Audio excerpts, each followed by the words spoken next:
রশিদ আহমদ ফেরদৌস এবং বদরুজ্জামানের বিরুদ্ধে চ্যানেল সহ বদরুজ্জামান যত কিছু দখল করেছে এগুলো আবার পুনর্গঠিত কলরবেই ফেরত দিতে হবে। কলরবের যে লোগো ব্যবহার করা হয় এই লোগোটাও কেউ ব্যবহার করতে পারবে না। রশিদ আহমদ ফেরদৌস চাচু এবং বদরুজ্জামান চাচু ওনাদের দুইজনের এই জালিয়াতির বিচার চাই। কলরবের যত সুষ্ঠুভাবে এগুলোর হিসাব নিকাশ চাই। আর তাদের দুজনেই বহিষ্কার চাই, তাদেরকে বহিষ্কার করতে হবে। আমার বাবা আইনুদ্দিন আজাদ রহমতুল্লাহ আলাইহি বুলেটিন তো কলরবের ইউটিউব চ্যানেল, তাই না?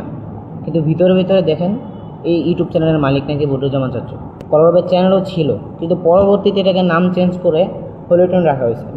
এই প্রথম ক্যামেরার সামনে আসলেন আইনুদ্দিন আল আজাদ রহমতুল্লাহ আলাইহের মেয়ে এবং স্ত্রী। মেয়ের নাম তোহফা আজাদ রুহি এবং স্ত্রীর নাম হাবিবা আজাদ। এর কয়েকদিন আগে লাইভে এসেছিলেন আইনুদ্দিন আল আজাদের একমাত্র ছেলে গালিব বিন আজাদ। তারা সবাই কলরবের নির্বাহী পরিচালক মোহাম্মদ বদরুজ্জামান এবং পরিচালক রশিদ আহমদ ফেরদৌসের বিরুদ্ধে কয়েকটি মারাত্মক অভিযোগ দায়ের করেছেন। হঠাৎ করে এই পরিবারটি হলিটিউন এবং বদরুজ্জামানের বিরুদ্ধে কেন এভাবে উঠে পড়ে লেগেছে, এ ব্যাপারে প্রশ্ন জেগেছে সাধারণ মানুষের মনে। তাহলে চলুন জেনে আসি বিস্তারিত। 2010 সালে ইসলামী সঙ্গীত জগতের কিংবদন্তি আইনুদ্দিন আল আজাদ রহমতুল্লাহ আলাইহি এক মর্মান্তিক সড়ক দুর্ঘটনায় মৃত্যুবরণ করার পর কলরবের সিনিয়র সঙ্গীত শিল্পী এবং আইনুদ্দিন আল আজাদের ঘনিষ্ঠ সহযোদ্ধা হুমায়ুন কবির সাবিবের সাথে দ্বন্দ্বে জড়ায় তৎকালীন জুনিয়র শিল্পী বদরুজ্জামান, আবু রায়হান এবং সাইদ আহমদ। তাদের ষড়যন্ত্র এবং সিন্ডিকেটের কারণে কলরব ছেড়ে যান হুমায়ুন কবির সাবিব। অতঃপর আরেক সিনিয়র শিল্পী কাজী আমিনুল ইসলামও কলরব ছেড়ে যান।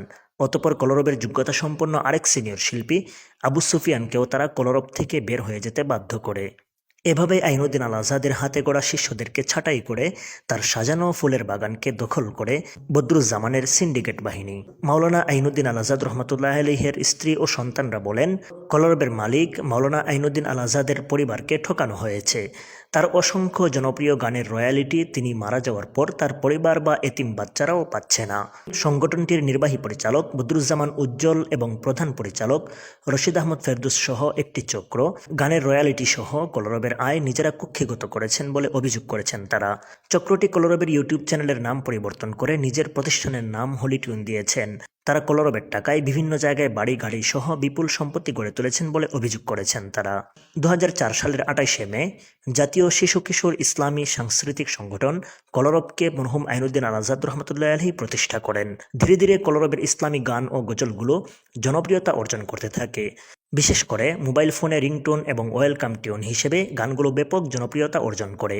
আইনুদ্দিন আল আজাদ মারা যাওয়ার পর 2011 সাল থেকে নিয়ে 2014-15 সাল পর্যন্ত শুধুমাত্র ওয়েলকাম টিউন থেকে আয় হয়েছে প্রতি বছর অন্তত 60 কোটি টাকা। 5 বছরে যা 300 কোটি টাকা ছাড়িয়ে যাওয়ার কথা। কিন্তু এসব বিষয়ে পরিবারকে যেমন অন্ধকারে রাখা হয়েছে, একই সঙ্গে কলরবের কর্মকর্তাদেরকেও কোনো তথ্য দেননি বদরুজ্জামানের সিন্ডিকেট বাহিনী।